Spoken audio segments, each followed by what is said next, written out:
Երբ մարդու իմունիտետը դուրս է գալիս սեփական առողջ բջիջների դեմ, զարգանում է համակարգային կարմիր գայլախտ։ Ռևմատոլոգիական քրոնիկ հիվանդությունը հանդիպում է հիմնականում երիտասարդ աղջիկների մոտ։ Իմունային համակարգի գերակտիվության պատճառները շատ են։ Տարբեր ստրեսներ, տարբեր վիրուսներ կարող են տրիգեր հանդիսանալ, որպեսզի գերակտիվանա իմուն համակարգը եւ մեր իմուն համակարգը չճանաչի մեր իսկ բջիջները։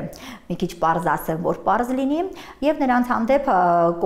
բջիջների հանդեպ սինթեզում է հակամարմիններ, անգամ մինչեւ կորիզը, կորիզակները։ Գայլախտի ախտանշաններն են հոգնածություն, ջերմության բարձրացում, գլխացավեր։ Ավելի ճշգրիտ ախտորոշման համար կատարվում են արյան ընդհանուր, մեզի բիոքիմիական հետազոտություններ, նաեւ իմունաբանական քննություն։ 90% դեպքերում հիվանդության ժամանակ ախտահարվում է մաշկը։ Մաշկի արտահայտումները բազմազան են եւ բազմապիսի։ Սովորական էրիտեմատոզ ցանավորումից մինչեւ դիսկոիդ ցանավորում եւ այլն։ Մաշկի բաց մասերում առաջանում են էրիտեմատոզ, կարմիր ցանավորումներ։ Բացի մաշկից կարող են ախտահարվել նաեւ կենսական կարևոր օրգաններ։ Հիվանդությունը կարող է սկսվել նաեւ հղիության ընթացքում։ Կարող է ախտահարվի սիրտը իր բոլոր 3 թաղանթներով, զարգանալով միոկարդիտ, պերիկարդիտ, էնդոկարդիտ, կարող են ախտահարվել երիկամները, առաջացնելով լուպուս նեֆրիտը իր տարբեր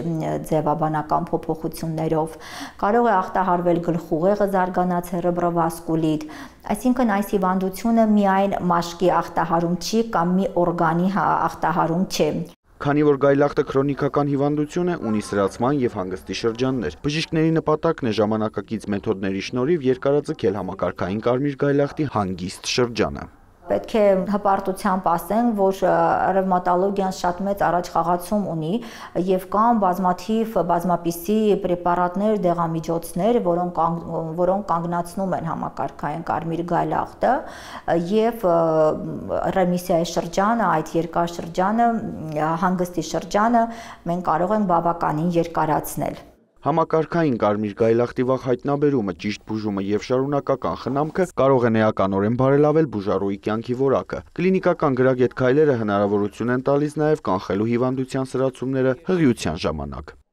Արամ Մարանդյան, Դավիթ Մաչկալյան, լուրեր։